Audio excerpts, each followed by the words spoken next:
শিকার করা আর খাওয়ানোর একটা অভ্যাস রয়েছে, যেটা বলা হয় কি, সেটা হচ্ছে যে বাঘ, যে মা বাঘ, সে যখন মাংসটা খায় তখন বুঝতে পারে বাচ্চাটা সরাসরি তার শিকার থেকে মাংসটা খেতে পারবে না।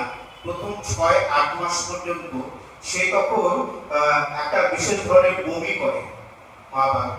তার মধ্যে ছোট ছোট যে মাংসগুলো চিপসের মতো হয়ে যায়। এবার ওই খাবারটা, থকথকে একটা জিনিস, ওই খাবারটা খাওয়ায়।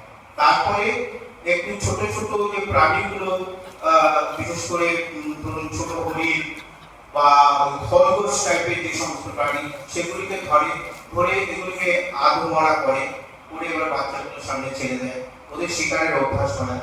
এখানে আমরা দেখেছি তারবাতে একটা মোষের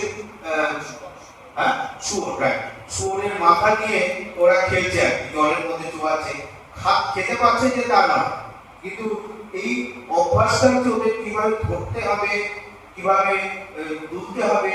কারণ একটা বাঘ কিন্তু, তার পূর্ণবয়স্ক বাঘ, তার ওজন 180 কেজি অন্তত। ভারতীয় বাঘগুলো, সুন্দরবনের বাঘের ওজন 110 কেজি, সে কিন্তু 180 কেজি ওজনের একটা বাঘ 100 কেজি পর্যন্ত শিকার টেনে নিতে পারে।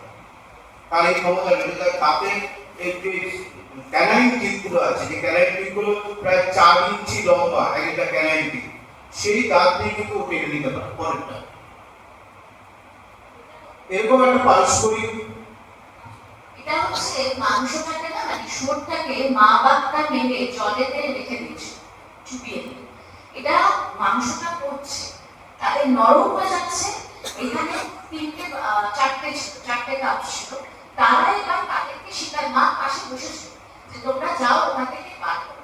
তো ওরা সবাই মিলে ওটাকে খেলছে, এবং পরে দেখলাম দেহটাকেও পার করেছে, ওটা পচে যাচ্ছে, তখন ওরা খাচ্ছে।